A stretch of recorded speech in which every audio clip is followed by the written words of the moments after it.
పూజ్యులైన Joseph Rajarao తండ్రి గారా, గౌరవనీయులైన గురువులారా, మడకన్యలారా, ప్రియమైన సహోదరి సహోదరులారా, గత 100 ఏళ్లతో పాటు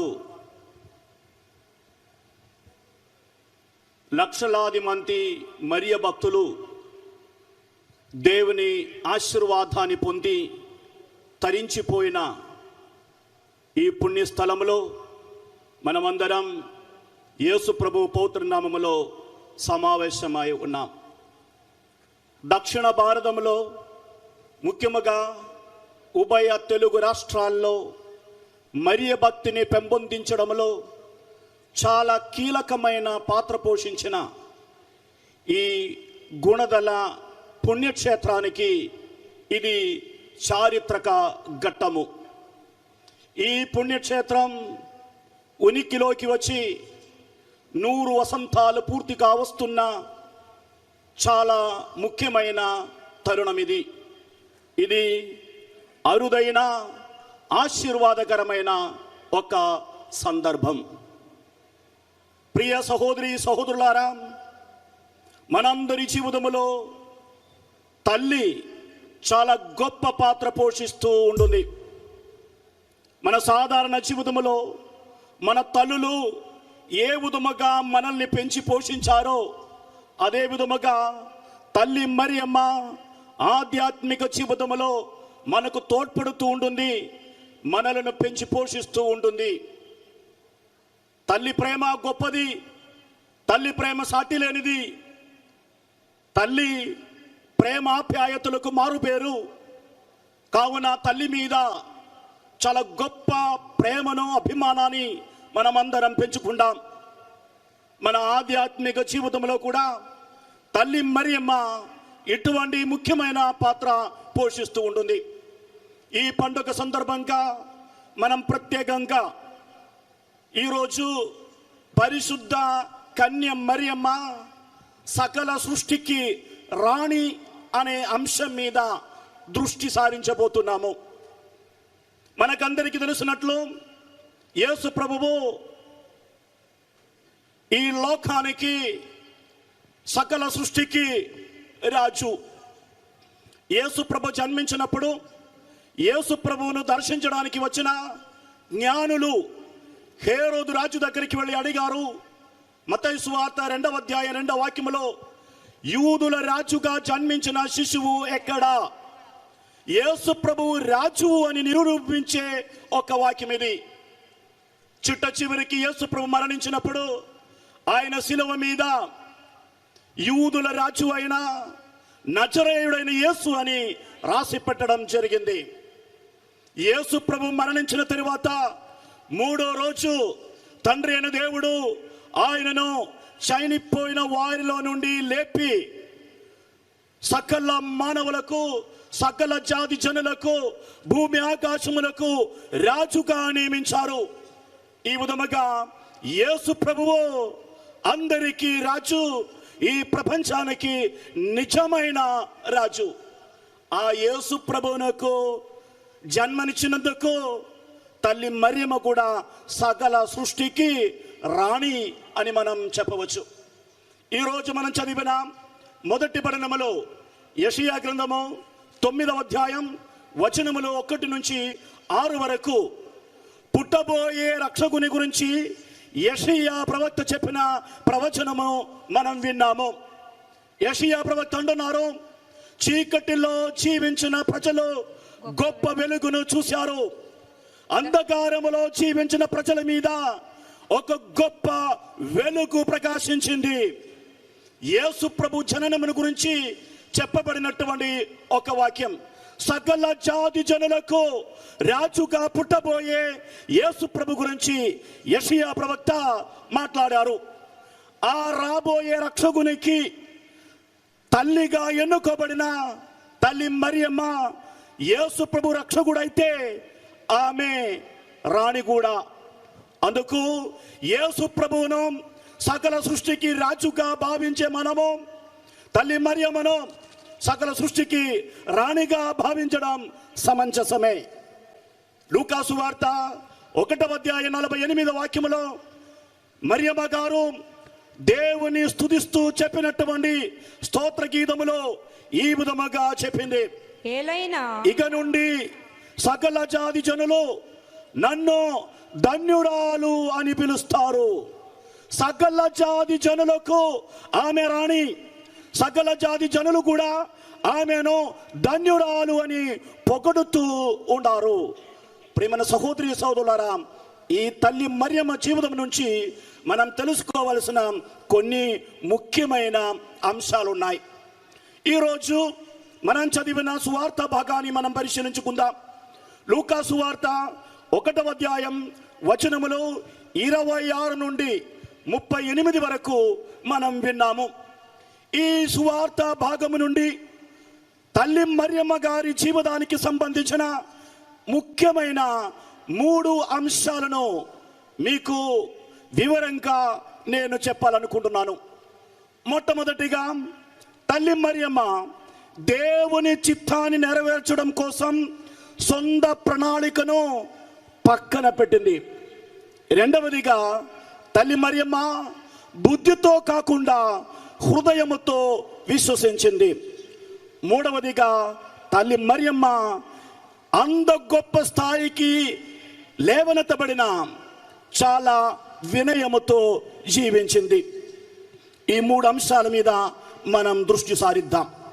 మొట్టమొదటిగా దేవుని చిత్తాన్ని నెరవేర్చడం కోసం సొంత ఇష్టాన్ని ఆమె పక్కన పెట్టింది. ఇది అర్థం చేసుకోవాలంటే దేవదూత గాబ్రియేలు తల్లి మరియమ్మ దగ్గరికి వచ్చినప్పుడు ఆమె పరిస్థితి ఎటువంటిది అని మనం అర్థం చేసుకోవాలి. లూకాసు వార్త 1వ అధ్యాయం 26-27 వాక్యాల్లో మనం ఇలా చదువుతున్నాం. తదుపరి 6వ మాసమున దేవుడు గాబ్రియేలు దూతను గలిలయ సీమయందలి నజరెత్తు నగరమునకు పంపెను. ఆ దేవదూత దావీదు వంశస్థుడకు యోసేపునకు ప్రదానము చేయబడిన కన్యక యొద్దకు పంపబడను. ఆమె పేరు మరియమ్మ. మరియమ్మకు సంబంధించిన కనీస వివరాలు మనకిక్కడ దొరుకుతాయి. ఆమె గలిలయ సీమయందలి నజరెత్తు నగరములో లేదా గ్రామములో జీవించింది. ఆమె దావీదు వంశస్థుడకు యోసేపునకు ప్రదానం చేయబడినది, కానీ వివాహం జరగలేదు. ఆమె యొక్క కన్య. ఈ సందర్భంలో దేవదూత తల్లి మరియమ్మ దగ్గరికి వస్తుంది. ప్రియమైన సహోదరి సహోదరులారా, తల్లి మరియమ్మ దగ్గరికి గాబ్రియేలు దేవదూత వచ్చేసరికి ఒక కన్యకగా తల్లి మరియమ్మ అన్ని విధాలుగా వివాహం కోసం సిద్ధపడింది. ఇశ్రాయేలీయులకు వివాహం అంటే చాలా పవిత్రమైనది. వివాహం చేయకపోవడం, పిల్లలను కనకపోవడం ఒక శాపంగా ప్రతి ఒక్క మహిళ భావించేది. ఒక పురుషుని వివాహం చేసుకోవాలి, ఒక పురుషునికి భార్య కావాలి, ఒక కుటుంబానికి తల్లి కావాలని ప్రతి ఒక్క కన్య, ప్రతి ఒక్క అమ్మాయి కలలు కంటూ ఉంటుంది. మరియమ్మ కూడా ఆ విధముగా కల కన్నది అని మనం భావించాలి. ఎందుకంటే దేవదూత వచ్చేసరికి ఆమె వివాహ నిశ్చయం జరిగిపోయింది. ఆమె సమ్మతం లేక ఆమె వివాహం నిశ్చయం జరిగింది అని మనం అనుకోవచ్చా? అలా అనుకోవడానికి వీలులేదు. ఆమెకు వివాహ నిశ్చయం అంటే ఏమిటి, వివాహం అంటే ఏమిటి అని పూర్తిగా తెలిసి సాధారణ ఒక అమ్మాయి వలె ఇతర కన్యల వలె ఆమె కూడా అన్ని విధాలుగా వివాహం కోసం సిద్ధపడింది. ఇక్కడ మనం గమనించాల్సిన ఒక ముఖ్యమైన విషయం ఉన్నది. ఈ రోజుల్లో మనకున్నటువంటి వివాహ నిశ్చయం కాదు ఆ రోజుల్లో వారికి ఉండేది. ఆ రోజుల్లో వివాహ నిశ్చయానికి వివాహానికి మధ్య పెద్ద తేడా ఉండేది కాదు. ఉదాహరణకు వివాహ నిశ్చయం జరిగిందంటే అమ్మాయిని అబ్బాయిని భార్యాభర్తలు అని పిలవచ్చు.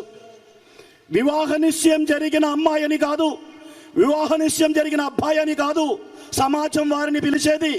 వారిని భార్య భర్తలు అని పిలుస్తే ఉండేవారు. ఒక ఉదాహరణ మనం చూద్దాం. మత్తయి సువార్త 1వ అధ్యాయం 16వ వాక్యం. మత్తయి సువార్త 1వ అధ్యాయం 16వ వాక్యం. ఈ వాక్యములో మత్తయి గారు యోసేపు గారిని పరిచయం చేస్తున్నారు. ఎలా పరిచయం చేస్తున్నారు? మరియమ్మ భర్తయగు యోసేపు యాకోబునకు జన్మించును. చూడండి, మరియమ్మ భర్త అయిన యోసేపు, మరియమ్మతో వివాహ నిశ్చయం చేసిన యోసేపుని కాదు, మరియమ్మ భర్త అయిన యోసేపు అని పవిత్ర గ్రంథం యోసేపు గారిని పరిచయం చేస్తుంది. ఆ తరువాత మత్తయి సువార్త 1వ అధ్యాయం 19వ వాక్యంలో మరోసారి పవిత్ర గ్రంథం యోసేపు గారిని మరియమ్మ భర్త అని పిలుస్తుంది. ఆమె భర్తయగు యోసేపు నీతిమంతుడగుటచే మరియమ్మను బహిరంగముగా అవమానింప ఇష్టము లేక రహస్యముగా పరిత్యజించుటకు నిశ్చయించుకొనని. చూడండి, మరియమ్మ భర్త అయిన యోసేపు. వివాహ నిశ్చయం మాత్రమే జరిగింది, వివాహం జరగలేదు. కానీ భర్త అని పవిత్ర గ్రంథం పిలుస్తుంది. అది అలనాటి సాంప్రదాయం. అంతేకాదు, ఒకవేళ వివాహ నిశ్చయం జరిగిన తర్వాత వివాహం కంటే ముందు వరుడు చనిపోయినట్లయితే ఆ వధువును, అమ్మాయిని జీవితాంతం విధవరాలిగా భావించేవాళ్ళు. పెళ్లి జరగలేదు, వివాహ నిశ్చయం మాత్రమే జరిగింది. వివాహం కంటే ముందు వరుడు గనుక చనిపోయినట్లయితే ఆ వధువును జీవితాంతం విధవరాలుగా భావించేవాళ్ళు. ఇది కూడా అలనాటి సంప్రదాయం. ఈ విషయాలన్నీ తల్లి మరియమ్మకు తెలుసు. ఈ విషయాలన్నీ తెలిసి తల్లి మరియమ్మ వివాహ నిశ్చయానికి ఒప్పుకున్నది అని మనం అర్థం చేసుకోవాలి. ఇక్కడ కొందరు అనుమానిస్తారు, తల్లి మరియమ్మ వివాహానికి నిశ్చయించింది అని చెప్పడం ఎంత మాత్రము సమంజసము. అది ఆమెను చిన్న చూపు చూసేటట్లు అవుతుంది కదా అని కొందరైనా భావిస్తారు. కానీ వాస్తవానికి ఆమె అన్ని విధాలుగా వివాహానికి సిద్ధపడిన తరువాత దేవదూత దేవుని చిత్తాన్ని తెలియపరచినప్పుడు తన ప్రణాళికను పక్కన పెట్టి దేవుని చిత్తాన్ని నెరవేర్చడానికి సిద్ధపడడమే గొప్పదనం. అది చిన్నతనం కాదు. ఆమె గొప్పదనానికి ఈ యొక్క సంఘటన అద్దం పడుతుంది. ఎప్పుడు వివాహానికి ఇష్టపడని ఒక కన్య, వివాహానికి సిద్ధపడని ఒక కన్య జీవితాంతం కన్యకగా ఉండడం అంత పెద్ద విషయం కాదు. కానీ వివాహానికి అన్ని విధాలుగా సిద్ధపడిన ఒక కన్య దేవుని చిత్తాన్ని తెలుసుకొని సొంత ప్రణాళికను మార్చుకొని జీవితాంతం కన్యకగా జీవించడం కష్టముతో కూడుకున్నది. ఆమె త్యాగం పరాకాష్ఠకు చేరుతుంది. ఇది గొప్ప త్యాగం. కాబట్టి మరియమ్మ వివాహానికి సిద్ధపడింది అని పవిత్ర గ్రంథం సూచించే విధంగా మనం అర్థం చేసుకోవడంలో ఏ మాత్రమో తప్పు లేదు. ఆమె గొప్పదనం ఎక్కడ ఉన్నది? వివాహాన్ని ఇష్టపడనిది విషయంలో కాదు, వివాహానికి సిద్ధపడి ఆ వివాహాన్ని వద్దనుకొని దేవుని చిత్తాన్ని నెరవేర్చడంలో ఆమె గొప్పతనం ఉన్నది. ఈ సందర్భంలో దేవదూత తల్లి మరియమ్మ దగ్గరికి వచ్చింది. దేవదూత ఆమెకు చెప్పింది, ఇదిగో నీవు దేవుని కృపతో నింపబడిన దానవు, నీవు ఒక కుమారునికి జన్మనిస్తావు. ఆమె ఆశ్చర్యపోయింది, ఇది ఎలా సాధ్యం? అంతేకాదు, నేను పురుషుని దగ్గరికి వెళ్ళలేదు. సాధారణ ఒక కన్య వలె ఒక పురుషునికి భార్యగా ఉండి నేను జీవించాలనుకుంటున్నాను. ఈ విధముగా దేవదూత నాతో మాట్లాడడం ఏంటి అని ఒక క్షణం ఆమె ఆలోచించింది. తరువాత ఆమెకు అర్థమైంది దేవుని చిత్తం ఇది అని. కాబట్టి ఆమె ఏం చేసింది? నీ చిత్తం నాలో జరుగును గాక. నా చిత్తాన్ని నేను పక్కన పెడుతున్నాను, నా కలలను నేను మానివేస్తున్నాను, నా ప్రణాళికను నేను వద్దనుకుంటున్నాను. నీ ప్రణాళిక నెరవేరడం కోసం నా ప్రణాళికను నేను పక్కన పెడుతున్నాను. ఇది తల్లి మరియమ్మ గొప్పదనం. ప్రియమైన సహోదరి సహోదరులారా, ఒక్కొక్కసారి దేవుని ప్రణాళిక మన జీవితంలో నెరవేరకపోవడానికి కారణం మన ప్రణాళికలను, మన కలలను వదులుకోవడానికి మనం సిద్ధంగా లేకపోవడమే.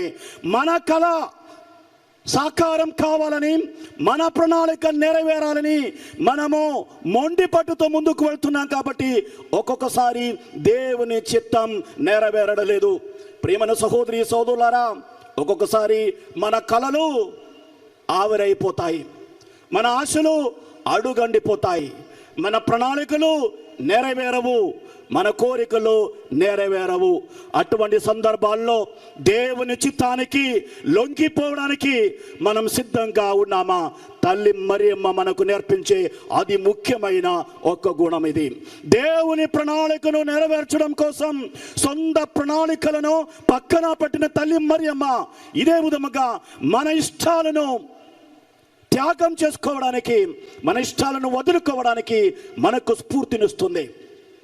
రెండవదిగా తల్లి మరియమ్మ బుద్ధితో విశ్వసించలేదు, హృదయముతో విశ్వసించింది. బుద్ధితో విశ్వసించడం ఒక్క ఎత్తు అయితే, హృదయముతో విశ్వసించడం మరో ఎత్తు. దురదృష్టవశాత్తు విశ్వాసుల్లో అధిక శాతము బుద్ధితోనే విశ్వసిస్తూ ఉంటారు. చాలా తక్కువ మంది మాత్రమే హృదయముతో విశ్వసించే స్థాయికి ఎదుగుతారు. బుద్ధితో విశ్వసించడం అంటే ఏంటి? ఆధారాలను, లక్షణాలను చూసుకొని విశ్వసించడం. హృదయముతో విశ్వసించడం అంటే ఏంటి? విశ్వసించడానికి ఆధారాలే లేనప్పుడు విశ్వసించడం. ఒక ఉదాహరణ చెప్పాలంటే, నా ఒంట్లో ఆరోగ్యం ఉన్నప్పుడు, ఇంట్లో సమాధానం ఉన్నప్పుడు, సంపదలు ఉన్నప్పుడు దేవుడు మంచివాడు అని చెప్పడం చాలా సులభం. కారణం ఏంటి? నాకు ఆధారాలు ఉన్నాయి, నేను మంచి ఆరోగ్యంతో ఉన్నాను, నా ఇంట్లో సిరి సంపదలు పొంగి పొరలుతున్నాయి, చేతుల నిండా డబ్బులున్నాయి, కాబట్టి విశ్వసించడానికి నాకు ఆధారాలు ఉన్నాయి. నేను అంటున్నాను, దేవుడు మంచివాడు, దేవుడు గొప్పవాడు. కారణం ఏంటి? దేవుడు నాకు సంపదలు ఇచ్చారు, దేవుడు నాకు ఆరోగ్యాన్ని ఇచ్చారు. ఇది బుద్ధితో నేను విశ్వసించడమే. కానీ నా ఒంట్లో ఆరోగ్యం లేనప్పుడు, నా ఆరోగ్యం ఊహించని విధముగా క్షీణించిపోయినప్పుడు, ముందుకు వెళ్ళడానికి మార్గాలు లేనప్పుడు, ఇంట్లో సంపదలు లేనప్పుడు, పేదరికంలో ఉన్నప్పుడు నేను ప్రభు మంచివాడు అని చెప్పగలిగితే అది బుద్ధి చేసే పని కాదు. ఎందుకంటే బుద్ధితో మనం చెప్పలేం. బుద్ధితో చెప్పాలంటే ఆధారాలు ఉండాలి, లక్షణాలు ఉండాలి. ఆధారాలు, లక్షణాలు లేనప్పుడు దేవుని మీద విశ్వాసం ఉంచాలంటే మన హృదయముతో విశ్వసించాలి. ప్రియమైన సహోదరి సహోదరులారా, చాలాసార్లు మనం బుద్ధితో మాత్రం విశ్వసించే వాళ్ళం అవుతూ ఉంటాము. పునీత యాకోబు గారు రాసిన లేఖ 2వ అధ్యాయం 19వ వాక్యములో యాకోబు గారు ఈ విషయం గురించి చాలా చక్కగా చెప్తున్నారు. పునీత యాకోబు గారు రాసిన లేఖ 2వ అధ్యాయం 19వ వాక్యము, దేవుడు ఒక్కడే అని నీవు విశ్వసిందువు కదా, మంచిదే. పిశాచములను విశ్వసించును, భయముతో గజగజలాడును. యాకోబు గారు అడుగుతున్నారు, దేవుడు ఒక్కడే అని మీరు విశ్వసిస్తున్నారు కదా, చాలా మంచిది. కానీ పిశాచములు కూడా అలా విశ్వసిస్తున్నాయి. అంతేకాదు, దేవుని సమక్షంలో వారు భయముతో గజగజలాడుతున్నారు. అప్పుడు మీ విశ్వాసానికి వారి విశ్వాసానికి తేడా ఏంటి? దేవుడు ఒక్కడే అని, దేవుడు గొప్పవాడే అని సైతాను పట్టిన వాళ్ళు కూడా ఒప్పుకున్నారు, మనం కూడా ఒప్పుకుంటున్నాము. అయితే మన విశ్వాసానికి వారి విశ్వాసానికి తేడా ఏంటి? మనం బుద్ధితో కాకుండా హృదయముతో విశ్వసించే స్థాయికి ఎదగాలి. అప్పుడే మన విశ్వాసం నిజమైన విశ్వాసంగా మారుతుంది. మార్కు సువార్త 1వ అధ్యాయం వచనములు 21 నుంచి 24 వరకు దయ్యము పట్టిన ఒక వ్యక్తిని మనం చూస్తున్నాము. మార్కు సువార్త 1వ అధ్యాయం వచనములు 21 నుండి 24 వరకు. వారు కఫర్నాము చేరిరి.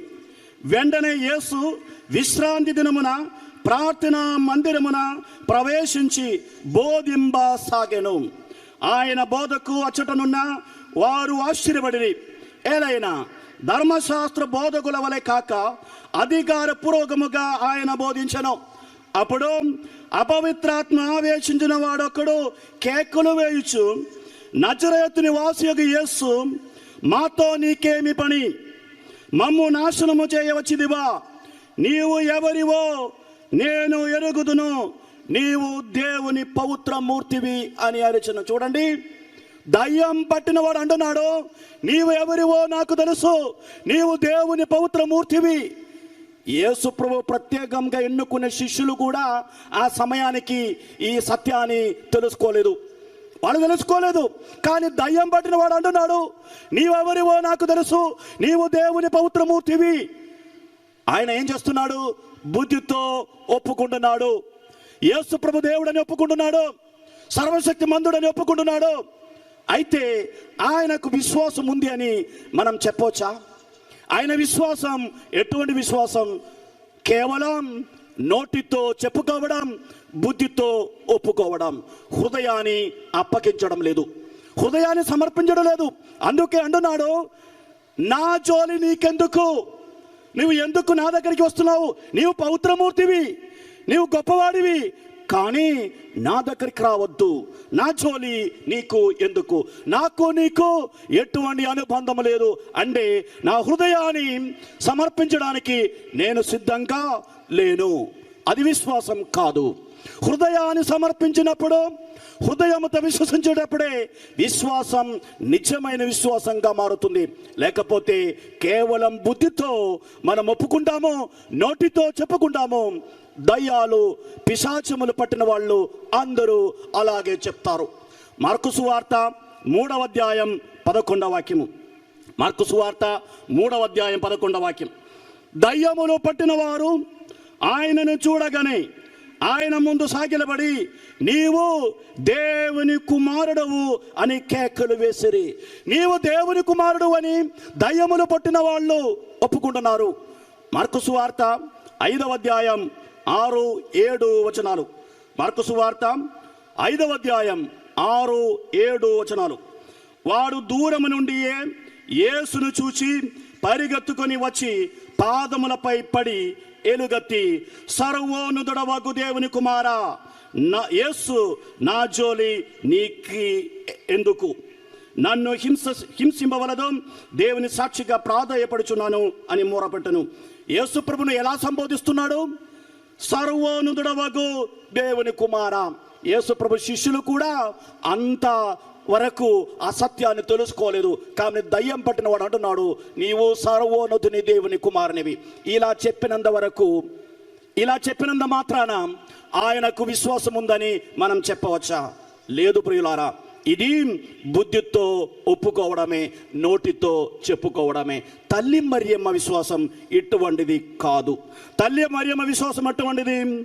మరోసారి లూకాసు వార్త 1వ అధ్యాయం వచనములు 26 నుంచి 38 వరకు మనం పరిశీలించుకోవాలి. దేవదూత గాబ్రియేలు వచ్చి తల్లి మరియమ్మకు చెప్తుంది, నీవు ఒక కుమారునికి జన్మనిస్తావు, ఆయనకు యేసు అని పేరు పెట్టాలి, ఆయన గొప్పవాడవుతాడు, దావీదు సింహాసనము ఆయనకు ఇవ్వబడుతుంది, ఆయన రాజ్యానికి అందమే ఉండదు.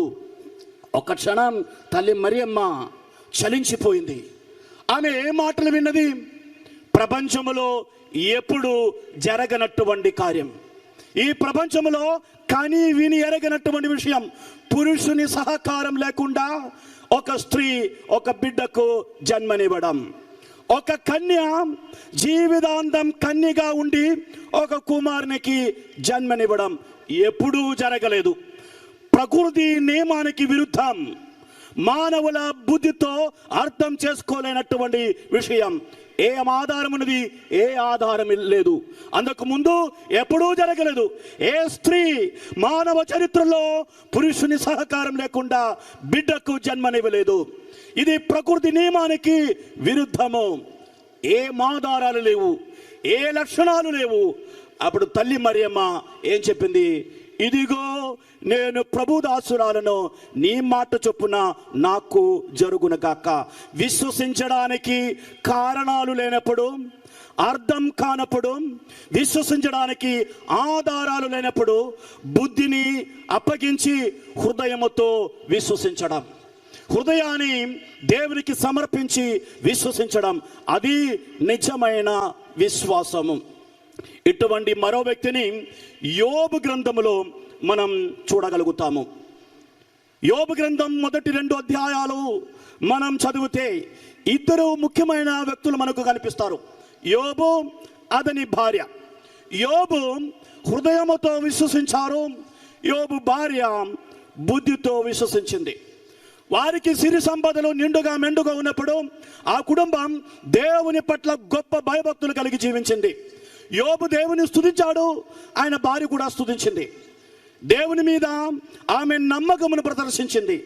కానీ ఎప్పుడైతే వారికి కష్టాలు వచ్చాయో, ఎప్పుడైతే కొడుకులు బిడ్డలు చనిపోయారో, ఎప్పుడైతే వారి సంపదలు నాశనం అయిపోయాయో, అప్పుడు యోబు భార్య యోబు దగ్గరికి వచ్చి ఇలా చెబుతుంది. యోబు గ్రంథము 2వ అధ్యాయం 1వ వచనం నుంచి మనకు చదివితే ఇది అర్థమవుతుంది. యోబు భార్య ముందుకు వచ్చి అంటుంది, ఇంకానో దేవుని మీద ఎందుకు నమ్ముతావయ్యా? ఇంకా దేవుని మీద నమ్మడానికి, దేవుని నమ్మడానికి, దేవుని మీద విశ్వాసం ఉంచడానికి ఏ కారణాలు ఉన్నాయి? ఎందుకు దేవుని ఇంకా స్తుతించాలి? అన్నీ పోయాయి కదా, మన బిడ్డలు చనిపోయారు, మన సంపదలు నాశనం అయిపోయాయి, ఇంకా ఎందుకు దేవుని స్తుతించాలి? దేవుని దూషించి చనిపోవడమే నయము. ఇది బుద్ధితో విశ్వసించిన వ్యక్తి పలికిన మాటలు. అప్పుడు యోబు హృదయముతో విశ్వసించి ఆమెకు సమాధానమిచ్చాడు. నీవు కేవలం తెలివి తక్కువ స్త్రీల వలె మాట్లాడుతున్నావు. దేవుని నుండి మంచిది దొరికినప్పుడు మనం స్వీకరించలేదా? దేవుని నుంచి మంచిని పొందిన మనము కీడును తీసుకోవద్దా, స్వీకరించవద్దా? కీడును కూడా మనం స్వీకరించాలి. అది బుద్ధితో చెప్పిన విషయం కాదు. బుద్ధితో ఎవరు చెప్పలేరు. హృదయముతో విశ్వసించే వ్యక్తులు మాత్రమే అలా చెప్పగలుగుతారు. తల్లి మరియమ్మ కూడా అలా చేసింది. బుద్ధితో ఆలోచించే ప్రయత్నం చేసింది, అంతు చిక్కలేదు, అర్థం కాలేదు. అప్పుడు ఏం చేసింది? బుద్ధిని ఆఫ్ చేసింది, హృదయాన్ని ఆన్ చేసింది, హృదయముతో విశ్వసించడం ప్రారంభించింది. ప్రియమైన సహోదరి సహోదరులారా, మనం బుద్ధితో మాత్రం విశ్వసించే వాళ్ళమైతే ఎప్పుడో ఒకసారి మనకు ఇబ్బందులు ఎదురవుతాయి. ఎప్పుడో ఒకసారి ముందుకు వెళ్ళలేని పరిస్థితి మన జీవితంలో ఏర్పడుతుంది.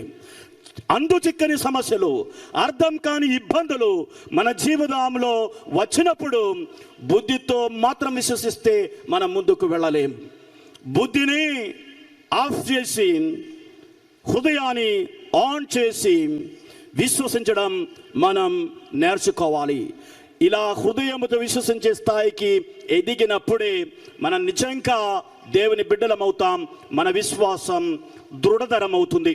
మన విశ్వాసాన్ని దృఢతరం చేయడానికి ఈ తల్లి మరియమ్మ మనకు తోడ్పడుతూ ఉంటుంది. మూడవదిగా, తల్లి మరియమ్మ అందు గొప్ప స్థాయికి లేవనెత్తబడిన వినయము కలిగి జీవించింది. ఈరోజు మనం చదివిన సువార్త భాగంలో తల్లి మరియమ్మ దగ్గరికి వచ్చిన గాబ్రియేలు దేవదూత తల్లి మరియమ్మను ఎలా సంబోధించింది? అనుగ్రహ పరిపూర్ణురాలా, నీకు శుభము. ఎలా పిలుస్తుంది? అనుగ్రహముతో నింపబడిన దానవా, నీకు స్తోత్రము, నీకు వందనము. చూడండి, దేవుని సన్నిధి నుండి వచ్చినటువంటి దేవదూత తల్లి మరియమ్మను ఉద్దేశించి చెప్తుంది, నీవు ఆశీర్వాదముతో నింపబడిన దానవు. ఎంత గొప్ప స్థానము!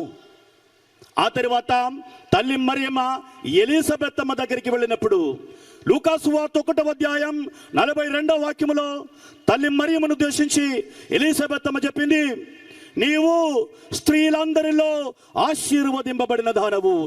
స్త్రీలందరిలో ప్రపంచవ్యాప్తంగా ఇప్పటి వరకు బతికినటువంటి ఇక పుట్టబోయే స్త్రీలందరిలో నీవు ఆశీర్వదింపబడిన దానవు. అందు గొప్ప స్త్రీ తల్లి మరియమ్మ. 45వ వాక్యములో తల్లి మరియమ్మను ఎలిజబెతమ్మ ధన్యురాలు అని పిలుస్తుంది. దేవుడు పలికిన మాటలు నెరవేరుతాయని చెప్పిన నీవు ధన్యురాలివి. చూడండి, అనుగ్రహ పరిపూర్ణరాల అని ఆమెను గాబ్రియేలు దేవదూత పిలుస్తుంది. స్త్రీలందరిలో ఆశీర్వదింపబడిన దానవు అని ఎలిజబెతమ్మ చెబుతుంది. నీవు ధన్యురాలివి అని ఎలిజబెతమ్మ చెప్తుంది. కానీ తల్లి మరియమ్మ మాత్రం తనను తాను ఎలా సంబోధిస్తుంది? ఇదిగో నేను ప్రభువు దాసురాలిని, నేను దాసురాలిని. అందరూ అనుగ్రహ పరిపూర్ణురాలు, ధన్యురాలు, ఆశీర్వదింపబడిన స్త్రీ అని పిలిచినప్పుడు మరియమ్మ మాత్రం నేను దాసురాలిని అని చెప్పింది. చూడండి, ఆమె వినయ గుణానికి నిలువు నిదర్శనం ఇది. మరోసారి లూకాసు వార్త 1వ అధ్యాయం 46వ వాక్యం నుంచి స్తోత్ర గీతములో తల్లి మరియమ్మ చాలా గొప్పగా ఈ విధముగా పలుకుతుంది. ప్రభువు తన దాసురాలి దీనావస్థను కటాక్షించను. ప్రభువు తన దాసురాలి దీనావస్థను కటాక్షించను. ఆమె దీనాత్మురాలు, ఆమె దాసురాలు. అందుకే ప్రభువు ఆమెను కటాక్షించారు. ప్రియమైన సహోదరి సహోదరులారా, మనం ఎంత ఎదిగినాం, ఎంత గొప్ప స్థాయికి లేవనెత్తబడినా మనం వినమ్ర గుణం కలిగి జీవించాలి, వినయ గుణం కలిగి జీవించాలి. అది క్రైస్తవుల లక్షణం. తల్లి మరియమ్మ మనకందరికీ గొప్ప ఆదర్శంగా నిలుస్తుంది ఈ విషయంలో. ఆమె దేవుని కుమారునికి తల్లిగా ఎన్నుకోబడినది. కానీ ఆమె అంటుంది నేను దాసురాలని. పునీత పేతురు గారు రాసిన మొదటి లేఖ 5వ అధ్యాయం 6వ వాక్యములో పునీత పేతురు గారు అంటున్నారు, శక్తివంతమైన ప్రభు హస్తములకు మీరు వినమ్రులు కంటూ యుక్త సమయమున ఆయన మిమ్మలను లేవనెత్తుతారు. ప్రభు హస్తమునకు వినమ్రులు కంటూ అప్పుడు ఆయన మిమ్మలను యుక్త సమయములో లేవనెత్తుతారు. ప్రియమైన సహోదరి సోదరులారా, ఈ వినయ గుణమును మనం నేర్చుకోవాలి. పునీత యాకోబు గారు రాసిన లేఖ 4వ అధ్యాయం 10వ వాక్యములో యాకోబు గారు ఈ విధముగా చెప్తున్నారు, దేవుని ఎదుట మిమ్మును మీరు తగ్గించుకొనుడు, అప్పుడు ఆయన మిమ్ము హెచ్చించును. మిమ్మల్ని మీరు తగ్గించుకొనండి, అప్పుడు ఆయన మిమ్మల్ని హెచ్చించుకుంటారు. తల్లి మరియమ్మ నెరవేరింది ఇదే. తల్లి మరియమ్మ చెప్పింది నేను దాసురాలను, నేను దీనాత్మురాలని. అప్పుడు ప్రభువు ఏం చేశారు? ప్రభువు ఆమెను కటాక్షించారు, ప్రభు ఆమెను లేవనెత్తారు. ఎవరైతే తమను తాము తగ్గించుకుంటారో వారిని ప్రభువు లేవనెత్తుతారు. ఎవరైతే తమను తాము హెచ్చించుకుంటారో వారిని ప్రభువు చెల్లా చెదరు చేస్తారు. ప్రియమైన సహోదరి సోదరులారా, ప్రభు సమక్షములో వినయ గుణము కలిగి మనం జీవించాలి. ఇది తల్లి మరియమ్మ మనకు నేర్పించే 3వ విషయము. ప్రియమైన సహోదరి సోదరులారా, ఈ పరిశుద్ధమైన సమయములో తల్లి మరియమ్మ గారి మధ్యవర్తిత్వం ద్వారా దేవుని ఆశీర్వాదం కోసం ప్రార్థించే ఈ సమయంలో తల్లి మరియమ్మ మనకు నేర్పించే ఈ 3 గుణాలను మనం నేర్చుకుంటాం. దేవుని చిత్తాన్ని నెరవేర్చడం కోసం మన ఇష్టాలను వదులుకోవడం, పక్కన పెట్టడం, కావాలని వస్తే ఆ ఇష్టాలను బలిగా అర్పించడం, బుద్ధితో కాకుండా హృదయముతో విశ్వసించడం, దేవుని సమక్షములో వినయముతో ఉండడం. ఈ 3 గుణాలు తల్లి మరియమ్మ జీవితం నుంచి మనం నేర్చుకుందాం. అలా మనం జీవిస్తే తల్లి మరియమ్మ గారిని ఏ విధముగా దేవుడు దీవించారో మనల్ని కూడా దీవిస్తారు. ఆయన ఆశీర్వాదం నిండుగా మెండుగా మనం పొందగలుగుతాం. మనమందరం కలిసి ఈ విశ్వాసముతో ఈ దివ్య పూజాబలిని అర్పిద్దాం. దేవుడు మనలను ధారాళంగా దీవించునుగాక. పితా పుత్ర పవిత్రాత్మ నామమున ఆమేన్.